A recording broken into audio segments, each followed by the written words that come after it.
And with that, it's my great pleasure to introduce our Chief Executive Officer and rock star, Kevin Mandia.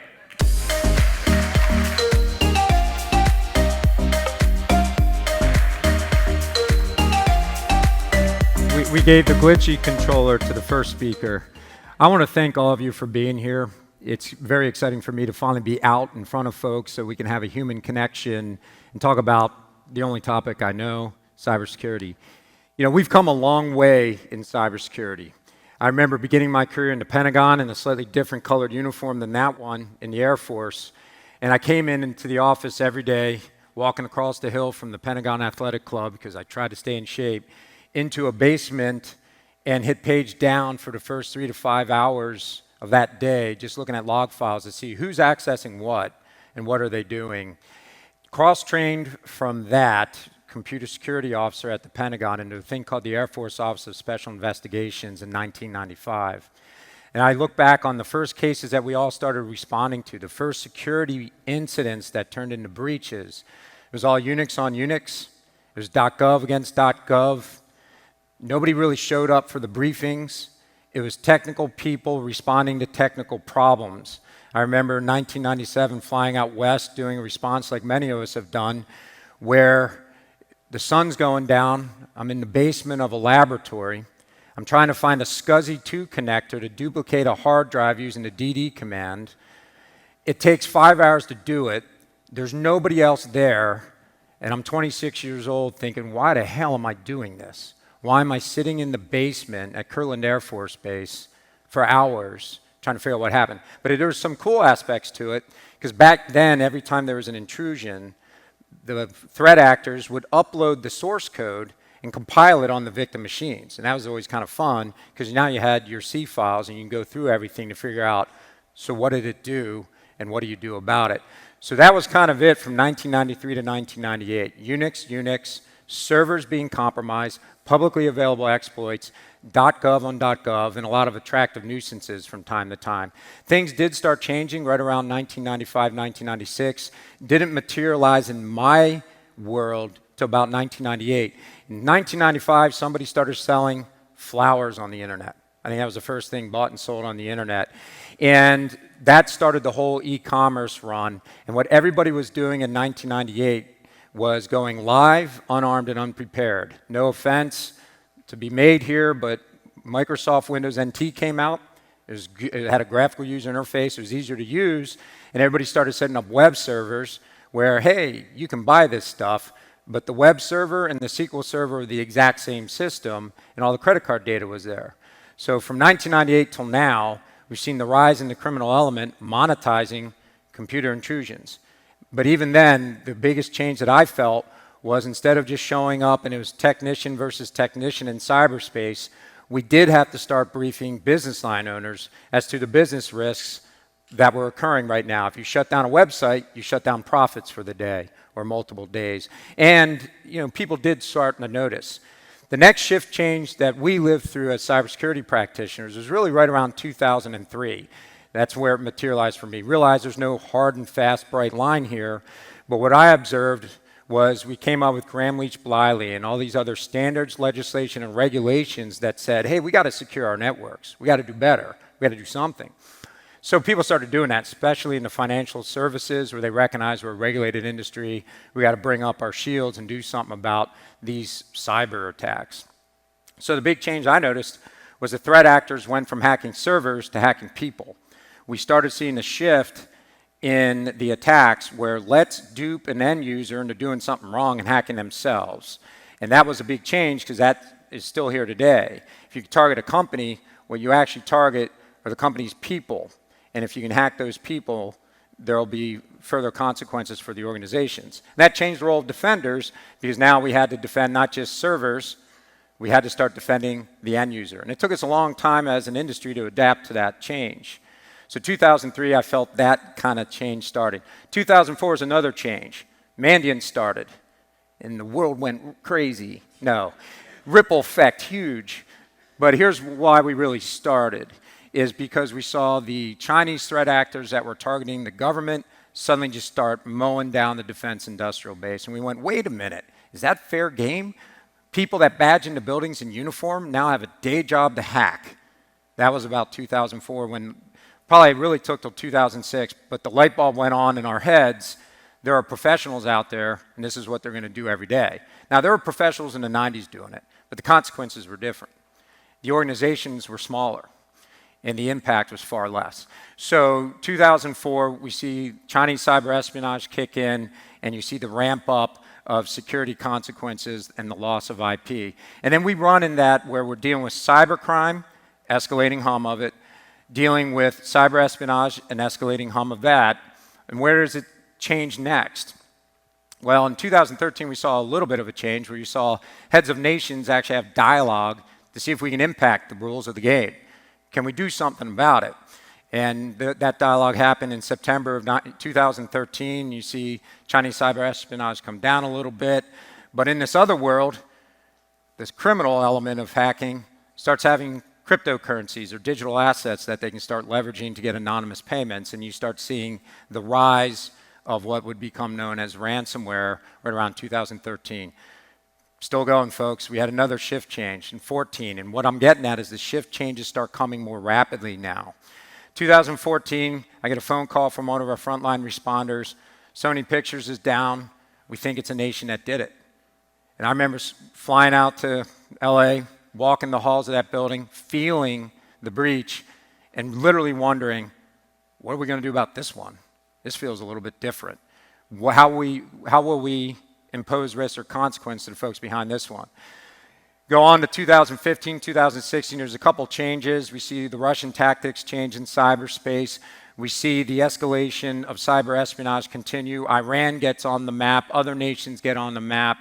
They start doing their offense. Everywhere we go in the world, we meet our counterparts in other nations, and they're like, how do you make offense? What are the rules of the game? You get to the last year. I'll skip to the punchline. 2020 was a tough year to be a CISO. And I remember thinking, I think this is the hardest year to be a chief information security officer. 2021, just as hard. Is that my phone? Hope not. And we had SolarWinds coming at the end of 2020, the implant. We had Colonial Pipeline. Nobody should have to go through what Joe Blount went through. And you're going to see him on, I think you'll be dialing in and talking to Charles Carmichael. We have great people dealing with challenges they simply shouldn't have to address, but they have to. And you have the academics that'll sit back and say if they just did this, this, this, and this, they wouldn't have been compromised. Missing the whole point of if there's no risk or consequences to folks doing it, your day will come where you're sitting in that chair. And it happened to FireEye at the end of 2020 when we were in fact victims to an intrusion. And then you look at the ransomware increases, and if you can feel it, and I think I can, we're getting to a moment that has urgency to it. And talking to all of you cybersecurity practitioners that have heard the calling of we've got to defend organizations and we got to defend people, I think General Nakasone said it very well in his testimony in May. He said, cybersecurity is national security. And I thought to myself, he's the director of National Security Agency. He probably knows what national security is. So I think he's got that right. And all of us have a role in defending a nation that you abide in. And that's what this conference is about. How do we all align to the urgency of the moment? How do we take technology, process, diplomacy, private sector, and public sector, and create a coordinated response to start showing real deterrence, real risk and repercussions so that our day lives as practitioners isn't just playing goalie. So I feel the urgency of the moment. I'm actually excited about it. And for those of you who have heard the security calling, you can feel it as well. And we can collectively change the game. And that also made me think, wow, is it a right time for Mandiant Part 2? That means Mandiant Part 2. We're back. We've been back since 4 o'clock yesterday, but we never really went anywhere. But I wanted you to hear what Mandiant's all about. We've been on the front lines of intrusion since the mid-1990s. We started the company in 2004, owning the moment of duress, having contact at the front lines with the threat actors we need to defend against, that we need to show supremacy over time. We're not there yet. Nobody has supremacy in cyberspace yet. But all of us in this room and all of us joining remotely, we're going to learn how to defend better over the next few days, and we're going to meet other people that have had the security calling that are going to be go-to people as we do collective defense. Now, what you see on this slide is Mandiant's aspirational vision. Every time we show this slide to CISOs, they'll say, no organization is really 100% secure. I agree with that. In fact, I think 100% security is probably unreasonable security. But it is our damn jobs to operate our organizations knowing how good we are. Because if you don't know how good you are, you have no chance of operating with confidence that you can prevent a challenge. And that's what Mandiant will do. It'll help all of us operate with confidence in your readiness. So then I like to summarize one level down before you hear from some other folks about what Mandiant will do. We've always been about closing the security gap. Everybody knows that there's always going to be a new novel attack someday, something that works, that today there's some 23-year-old working on an application that nobody's using, and a year from now, 150,000 people are using it.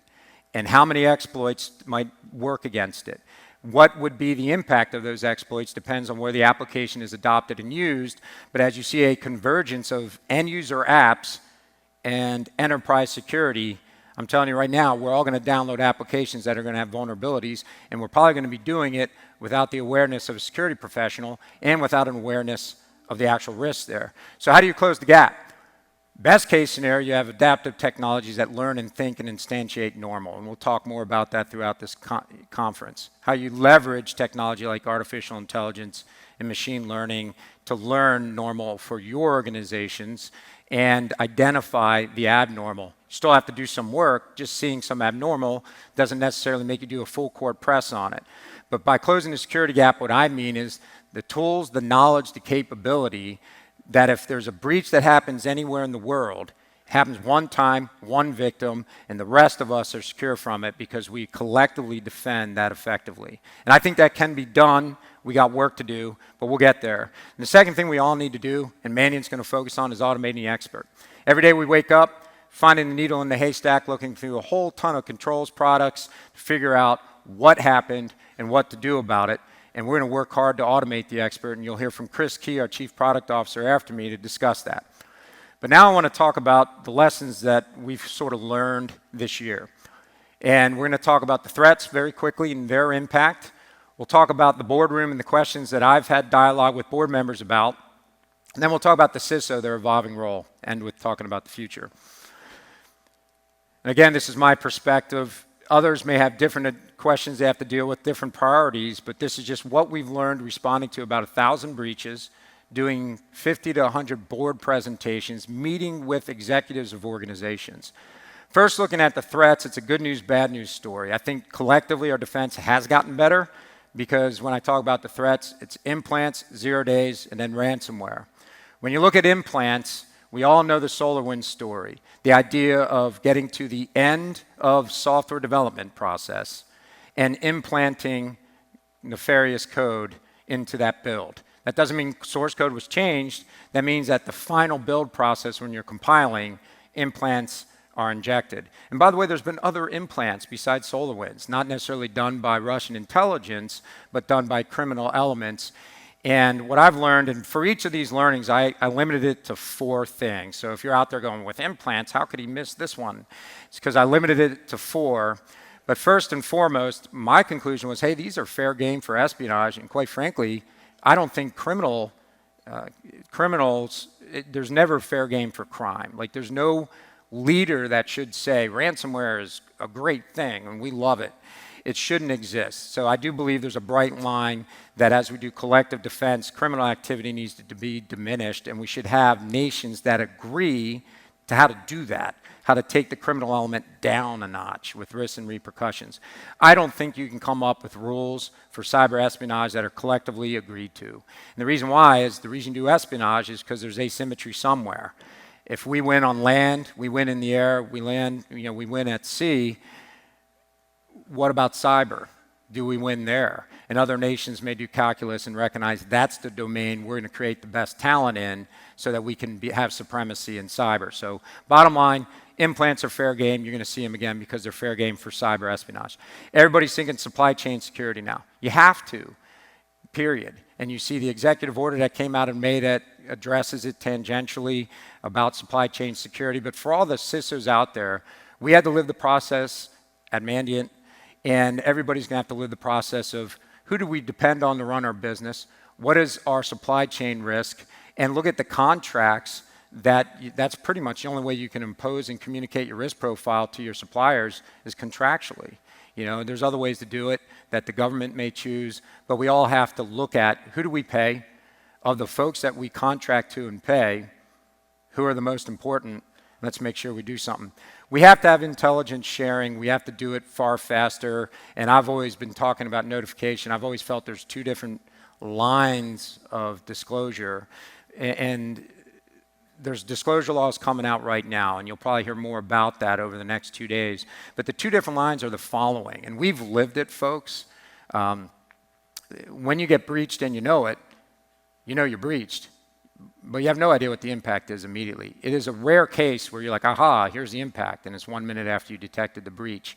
A lot of times it takes 10 days, 15 days, 20 days. Maybe the breach is ongoing, and you're fighting an active intrusion. The challenge with notification laws has always been, how do we get the intel to safeguard other organizations and critical infrastructure? And the impact has such a long delay because you don't know the impact for a while. Others will talk about that issue, but it's real that right now to defend against implants, one of the most important things you got to do is let the world know about them as soon as you can. And then we all need thinking, learning software to defend our networks. We can't go with those static controls that the only way they update is you find something those static controls missed and create compensating controls for it. That's too slow and too hard. We're seeing more 0 days in 2021 than the last 2 years combined. In 2019, we saw 32 0 days. And I'm going to define 0 days as attacks that we've seen exploited in the wild. So they've been used, unpatched, because there is no patch available for these attacks. 32 in 2019, 30 in 2020, 64 year to date in 2021. Good news, bad news. Good news, it's getting harder to get in. Bad news, it means folks are coming up with 0 days. There's a whole market for 0 days, and the amount of profit you can make by breaking in right now is so high that it used to be 0 days where the prominence of nations. They developed them or they bought them and they used them. Now we're seeing far more criminal activity using 0 day attacks because of the amount of dollars or how lucrative ransomware can be. So the threats are real. What do we do about it? The infamous, got to know your attack surface, got to do great patch management to not be a 1 day. You're always in a hustle. Again, get the intel out as fast as possible so compensating controls can exist about the TTPs of the attacker before you have to worry about the patch because it doesn't exist yet anyway. And fourth, we got to have software that learns and thinks. So that's two different types of intrusions in a row. Implants, your static stuff's not going to help you. 0 days, your static stuff's not going to help you. We have to be able to detect this with collecting the right data and having adaptive defenses. Then the last thing that's kind of the discussion of today, the hack of now, is just the escalation of ransomware and what it's done for all of us. I think it's the number one board topic, and it's changing how we do business. But quite frankly, it means don't be the low-hanging fruit at your organizations. Figure out how to bolster your security. There's a lot of ways they break in. And quite frankly, email security kind of got emphasized in the early stages of ransomware. I think that's changing. What we're observing with ransomware attacks is there's someone who breaks in. Often we don't know who. Could be a lone actor. Somebody just gets the access. Somebody who buys the access and can run an extortion campaign. They have the ways and means to do that. And then a third person who writes the ransomware platforms that people are using. So we're up against a coordinated group that knows how to break in, sell the access, do the extortion, bring the pain. They know the Western blogists, they know the reporters, they know how to find sensitive data, and they drive you to pay or drive you to pain. And then we have the ransomware actors that literally, they've crafted ransomware that is so articulate in its capability that you can say, you know what, I don't want the key that decrypts everything that you've encrypted on my network, but can I decrypt this file? Yes, that's $5,000. Here's a key for it. They can decrypt by file, by system, by campaign, by company. It's pretty elaborate. And what's coming out of the whole ransomware stuff is really continuity of ops. And the dialogue that we have at the board is really twofold. Reduce your blast radius, period. That means you have to look at your privileged account management and segmentation and reduce it so that if somebody gets in with ransomware, they normally propagate with a valid credential. They may try to propagate with a local vulnerability, but you want to be able to make sure if propagation does happen, the zone of potential outcomes is small. And then for continuity of operations, it's what are your assets that matter? Are they backed up? Are the backups secure? Are the backups up to date? Can we recover the backups? And those things are happening. So what's happening in the boardroom? And I kind of drilled this down to 3 different questions. The first question we seem to have to address all the time in the boardroom, and I think CISOs get this all the time in many different formats and frameworks, how good are we? Sometimes you have to show that 4-dimensional compliance dashboard. Here's how good we are. Everything's green. We crushed it. We bought 86 different technologies. We have 120 people assigned to manage those technologies, 3 24/7 SOCs following the sun, and the sun never sets on our security operations. It's like the British Empire. Doesn't really answer anything, but it sure sounds good. What I've seen other folks do is say, let's do an assessment and kind of learn where we rack and stack in regards to our security program. And you have briefings at the board that say things like, of the 500 assessments that we've done about security programs, here's how you rack and stack in several different categories. And honestly, every time I've given those presentations or received them, I actually don't know how to feel emotionally. I just go, is that good? Is that bad? I'm in the top 5%. Does that mean I'm going to get hacked tomorrow? What I think is the assessment du jour that really answers to mail as to how good we are in security is just red team it. Have somebody emulate the attackers in a safe and simple way, and you'll learn unvarnished truth. Were we compromised, yes or no? If so, what adjustments will we make? Even if you have a 5-year plan for your security program, you will prioritize it by attack, rinse, repeat. Attack, refine, attack, refine. So proactively red teaming your networks is a phenomenal way to just get that unvarnished. How good are we? So the next question is, should these attacks be successful? Boards want to know, well, how soon before we're up and running? And so that's a question that I quite frankly tell every CEO or board member to ask their chief information officer or chief information security officer, how long before we're up and running? What happens if we lose the Miami office? Could be hurricane, could be ransomware. It's really the same question. So how resilient are companies is very important. And I think we're at the early stages of answering the mail for that. And what I mean by that is this. Every company's identifying their critical business assets. Almost every company after that is figuring out, are they backed up, and trying to figure out are the backups secure, which is more complex of a question to answer than people realize. Then the third thing they're doing very rarely is, can we recover those backups fast and actually execute? So it's an important question for every business leader to say, if ransomware breaks out, takes out these 3 offices, how soon are we back up and running? And what I would recommend to all of us, when you get to a certain level of maturity, do the red lever event. What a great assessment it would be if you said, I'm taking Chicago off our grid. It's out. Can we operate our business? Or I'm taking the HR function off. What's the pain? How do we deal with it? Important to determine how resilient you are ahead of time. I don't think most organizations dry run this yet, but I do think in the near term, mature security programs will dry run their resiliency while operating business. And another thing that got complex in boardrooms this year is just who do you tell, when do you tell them? And with disclosure laws for breaches imminent, they're going to happen this year, where if you breached and you know it, you have to disclose in a certain amount of time.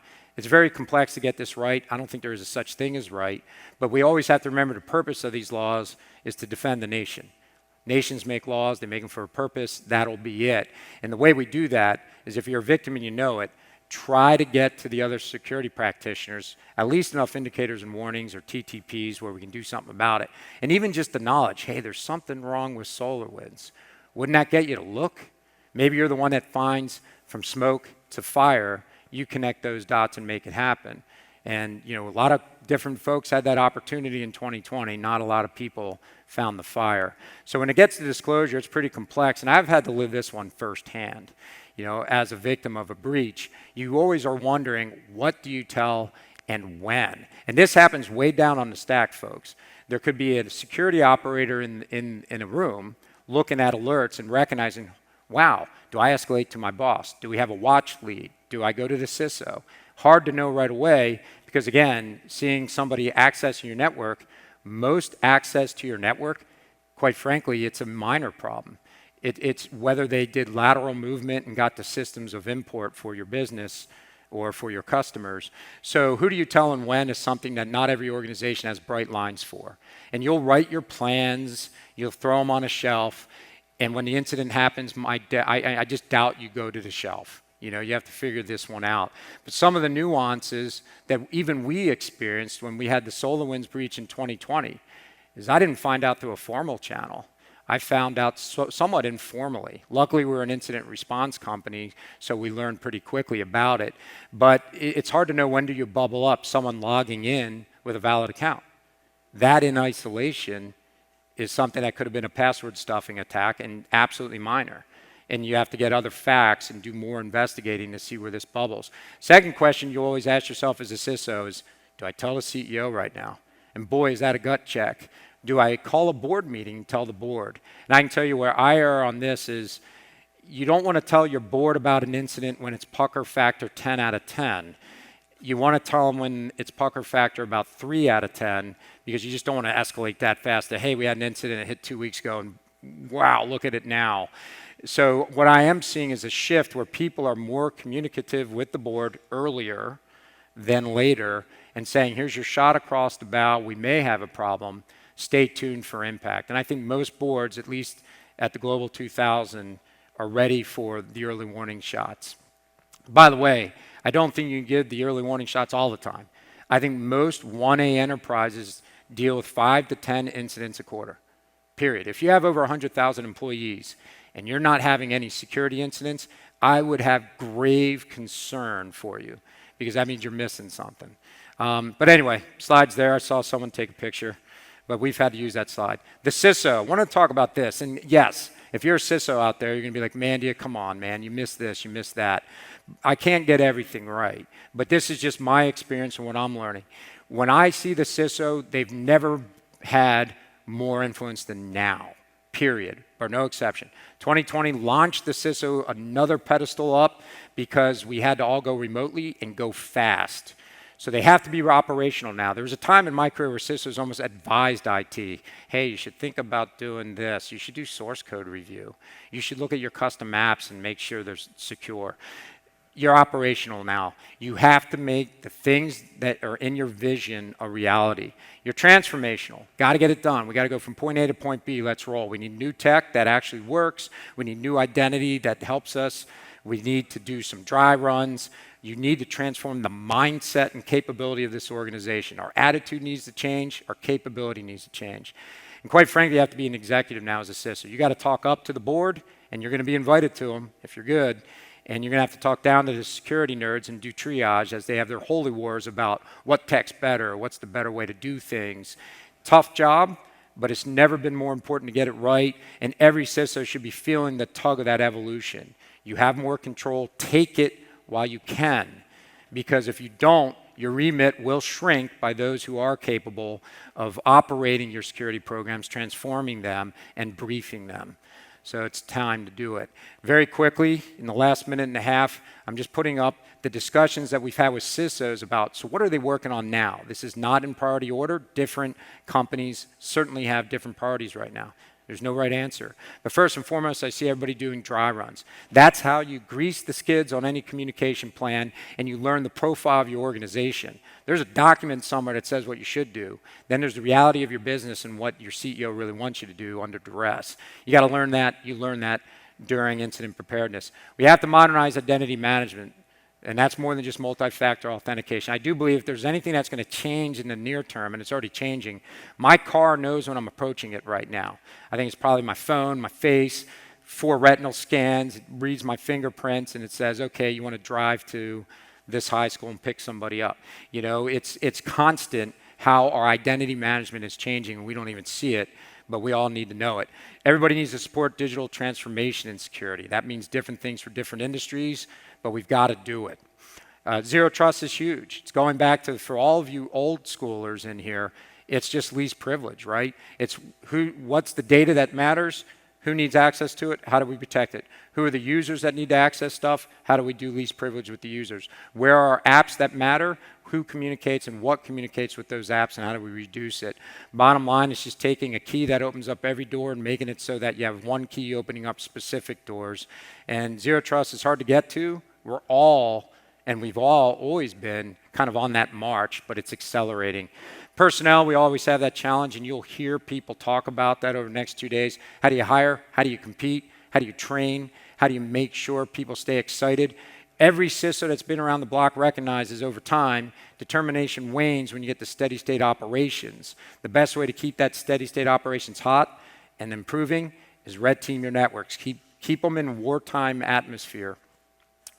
We're going to use AI to fix things. We're going to adapt better security technologies that think, learn, and you know they're changing right now.